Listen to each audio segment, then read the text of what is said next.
ginagawa mo? Guys, this is your boy again, Daddy Kabuli, Daddy Ka-Vintage again, guys.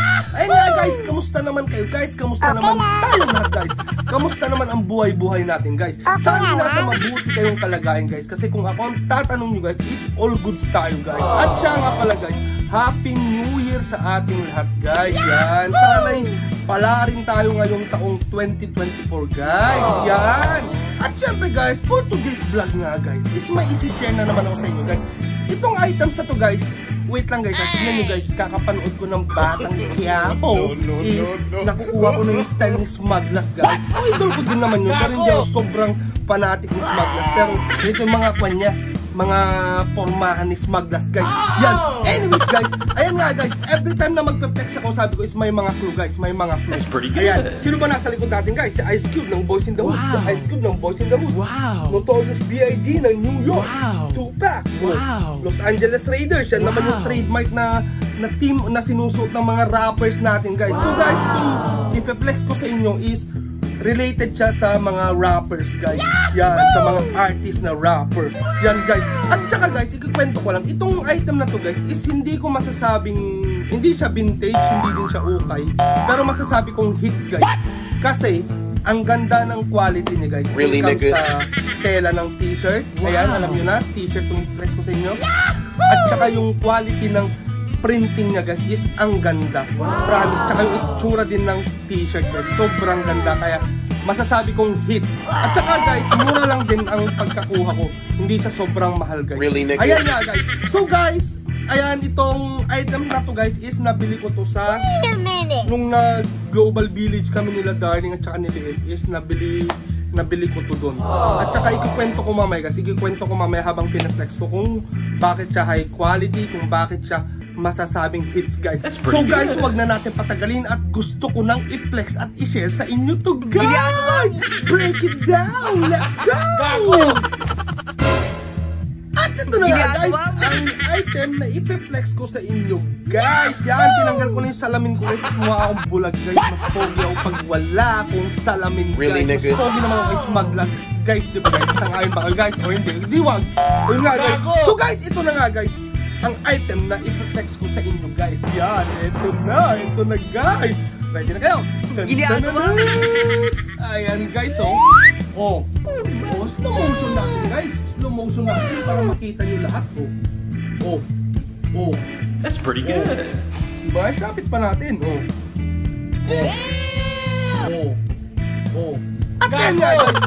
Ito, guys, is nasasabi kong quality. Ang kwento pala nito, guys, is nakuha ko to or na-hits ko to nung nagpunta kami nila Darling sa Global Village, guys, sa isang shop doon. Then nakita ko to, guys, is alam niyo yun, na-caught yung attention ko kasi sabi, uy, ang ganda ng mga t-shirt na yun. Yun nga lang, guys, is wala siyang tag, guys. Wala siyang tag. Ay, meron siguro. Siguro ito yung tag na, guys. Pipicturean ko. Ano yung nakalagay? Piloctites. Piloctites, guys, yan. Piloctites 3XL yan, guys. Piloctites 3XL yung tag niya, guys.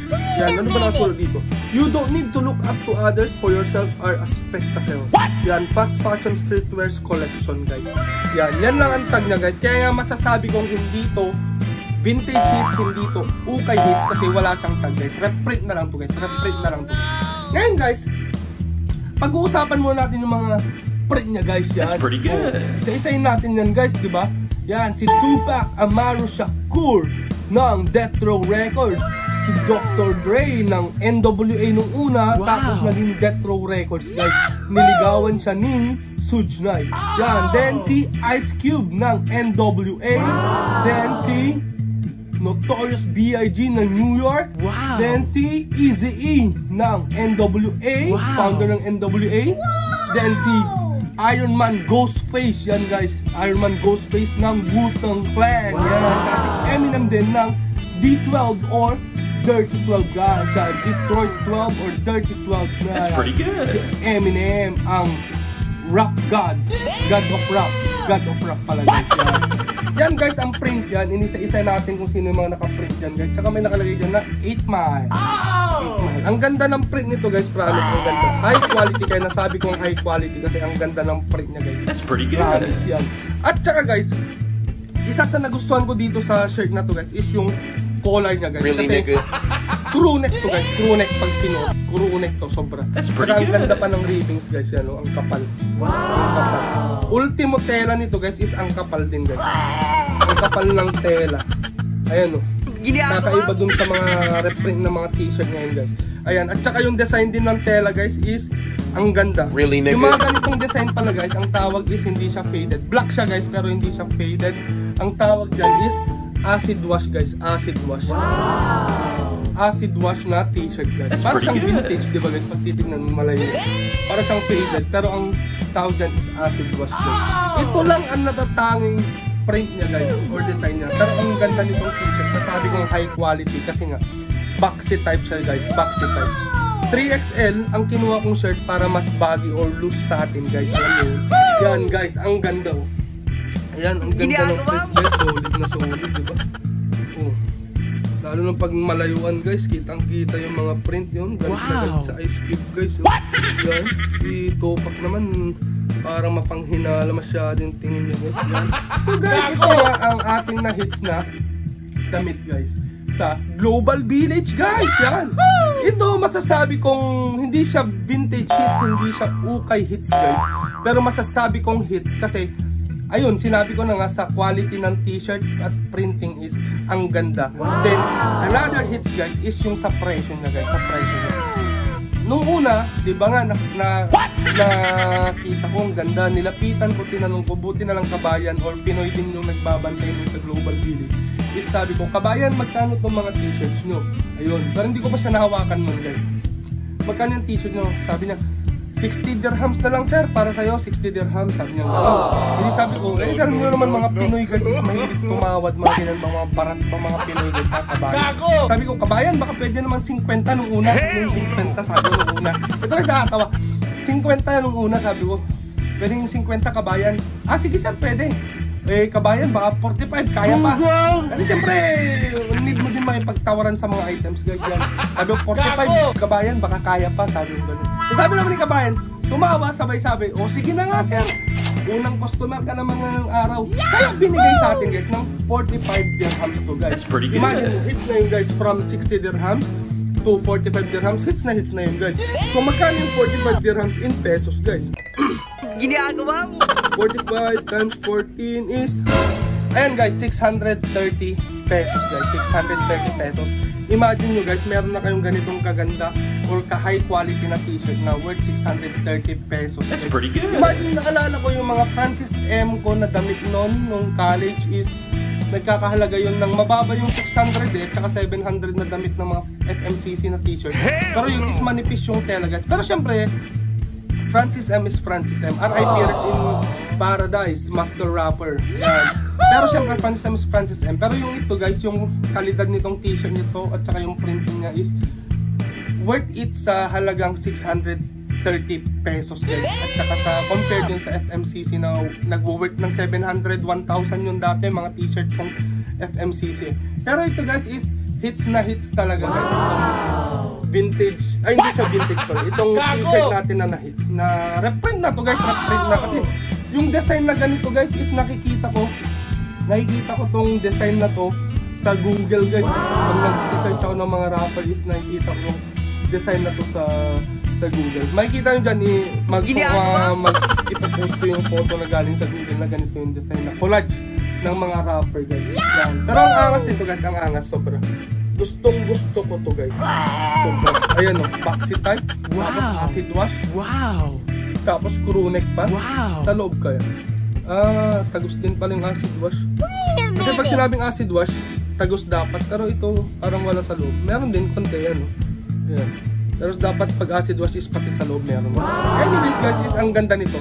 Ito nga guys, share ko sa inyo ang aking hindi vintage hits, hindi ukay hits, pero masasabi ko hits lang guys sa ganda nitong t-shirt guys at quality nitong t-shirt at saka sa presyo niya din guys. Yan.